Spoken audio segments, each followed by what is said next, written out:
Mega cement ಕಾರ್ಖಾನೆ national manufacture ಕಾಯ್ದೆಯನ್ನು ಉಲ್ಲಂಘನೆ ಮಾಡಿದ್ದಾರೆ. ನ್ಯಾಷನಲ್ ಮ್ಯಾನುಫ್ಯಾಕ್ಚರ್ ಕಾಯ್ದೆ ಪ್ರಕಾರ 5 ವರ್ಷದ ಒಳಗಾಗಿ ಕಂಪನಿಯನ್ನು ಪ್ರಾರಂಭ ಮಾಡಬೇಕಾಗಿತ್ತು, ಮಾಡಿಲ್ಲ. ಹಾಗಾಗಿರೋ ರೈತರ ಭೂಮಿ ರೈತರಿಗೆ ವಾಪಸ್ ಕೊಡ್ಬೇಕು 1821 ಎಕರೆ ಅನ್ನುವಂಥ ಮಾತನ್ನು ಇವತ್ತು ಒತ್ತಾಯ ಮಾಡ್ತಾ ಇದ್ದೀವಿ. ಅದರ ಜೊತೆಗೆ ಹೊನ್ನಕಿರಣಿಗೆ, ಸೋಮನಾಥಹಳ್ಳಿ, ಫಿರೋಜಾಬಾದ್ ರೈತರು ಅದೇ ಭೂಮಿ ಮೇಲೆ ಅವಲಂಬಿತರಾಗಿ ಅವರು ಬದುಕು ನಡೆಸ್ತಕ್ಕಂಥ ರೈತರು. ಇವತ್ತು ಆ ರೈತರಿಗೆ ಹಿಂದಿನ ಜಿಲ್ಲಾಧಿಕಾರಿಗಳು ಇವತ್ತು ಜಿಲ್ಲಾಧಿಕಾರಿ ಸಭಾಂಗಣದಲ್ಲಿ ಮೀಟಿಂಗ್ ನಡೆಸಿ ನಡವಳಿಯನ್ನು ಪಾಸ್ ಮಾಡಿದ್ದಾರೆ. ಟರಾವನ್ನ ಪಾಸ್ ಆಗಿದೆ. ಆ ಟರಾವ್ ಪಾಸ್ ಆಗಿದ ಪ್ರಕಾರ ನಿಯಮಾನುಸಾರವಾಗಿ 1 ಎಕರೆಗೆ 16 ಲಕ್ಷ ರೂಪಾಯಿ ಇವತ್ತು ಪರಿಹಾರ ಕೊಡಬೇಕಾಗಿತ್ತು. ಅದನ್ನು ಬೈಪಾಸ್ ಮಾಡಿ ಇವತ್ತು ಅವ್ರು ಕೇವಲ 4 ಲಕ್ಷ, 8 ಲಕ್ಷ, 7 ಲಕ್ಷ ರೂಪಾಯಿ ಮಾತ್ರ ಕೊಟ್ಟು ಕೈ ತಳ್ಕೊಂಡು ರೈತರಿಗೆ ಮೋಸ ಮಾಡಿದರೆ ಸರ್ಕಾರ ಈ ಭೂ ಸಂತ್ರಸ್ತರ ನೆರವಿಗೆ ಬರಬೇಕು ಅನ್ನೋಂಥ ಮಾತನ್ನು ಹೇಳಕ್ ಬಯಸ್ತಿದೆ.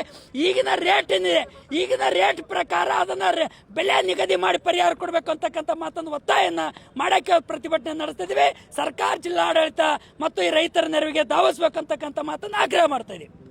ಶರಣಬಸಪ್ಪ ಮಂಶೆಟ್ಟಿ, ಕರ್ನಾಟಕ ಪ್ರಾಂತ ಸಂಘ ಜಿಲ್ಲಾಧ್ಯಕ್ಷ. ಉತ್ತರ ಕರ್ನಾಟಕ ನ್ಯೂಸ್, ಇದು ಕನ್ನಡದ ಉಸಿರು.